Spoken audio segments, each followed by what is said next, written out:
पुण्याच्या रविवार पेठेतील सोन्या मारुती चौकातील कलाकारानं त्याच्या घरी त्यांचा 100 वर्षांपूर्वीचा वाडा आणि त्यामध्ये 180 खोल्यांची प्रतिकृती साकारली आहे। 4 फूट उंच असलेल्या या वाड्यासाठी पूर्णपणे लाकडाचा वापर करण्यात आलाय, तर 2 महिन्यांचा कालावधी त्यांना लागला।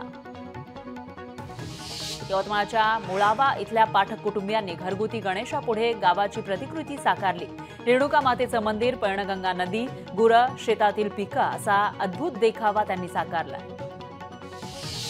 लातूरमधील वसुंधरा वृक्षरूपी गणेश मंडळाच्या वतीनं याही वर्षी वृक्ष लागवड करत असलेला गणराया साकारून त्याची प्राणप्रतिष्ठा करण्यात आली। यंदा मंडळानं वृक्ष लागवडीसोबतच ऑक्सिजनचं महत्त्व पटवून देणारा देखावा सादर केलाय।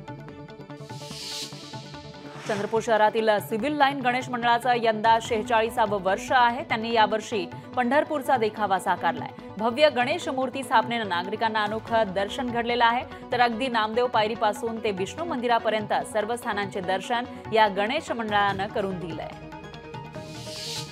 सिंधुदुर्गच्या कुडाळमधील साळगावात स्नेहल धुरी यांनी इको फ्रेंडली सजावट केली आहे। मुंबईतील अंधेरी वर्सोवा गावात असलेल्या हिंगलाज देवीचा हुबेहूब गाभारा आणि देवीची मूळ प्रतिमा त्यांनी साकारली आहे।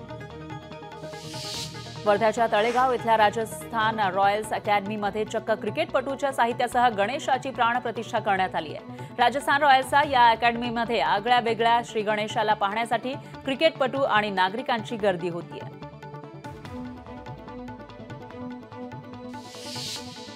भाईंदर पूर्वच्या महाराजे प्रतिष्ठान मित्रमंडळाचे यंदा रामाच्या स्वरूपातील गणपती बाप्पाची स्थापना करण्यात आली आहे। या मंडळाला अयोध्या मंदिराचं स्वरूप देण्यात आलंय, तर ज्यांना अयोध्येला दर्शन घेणं शक्य नसतं त्यांच्यासाठी इथे अयोध्या बनवण्यात आली आहे।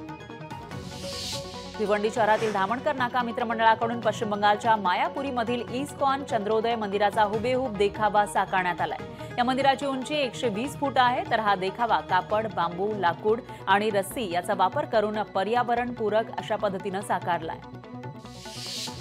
चिपळूण तालुक्यातील ताम्हणमळा गवळीवाडीमध्ये वारकऱ्यांच्या घरी गणपती बाप्पाचं आगमन झालंय। गावातील सर्व गणेश भक्तांकडून दरवर्षीप्रमाणे ग्रामीण सांस्कृतिक पारंपरिक पद्धतीनं गणपती बाप्पाचं जल्लोषात स्वागत करण्यात आलं। आफ्रिकेच्या सेनेगल या देशामध्ये भारतीयांनी सेनेगल गणेश मंडळाची स्थापना केली आहे। या देशात भारतीय धूमधडाक्यात गणेशोत्सव साजरा करत असतात। सांगलीच्या मिरज तालुक्यातील गुंडेवाडी या गावात गेली 15 वर्ष वडाच्या झाडावर गणरायाची स्थापना केली जाते।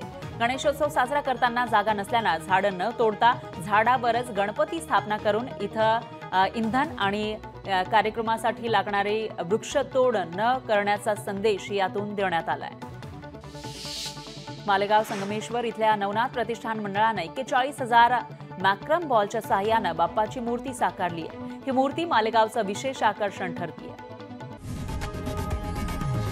लोकशाही मराठी ऐका, पहा, जागरूक रहा।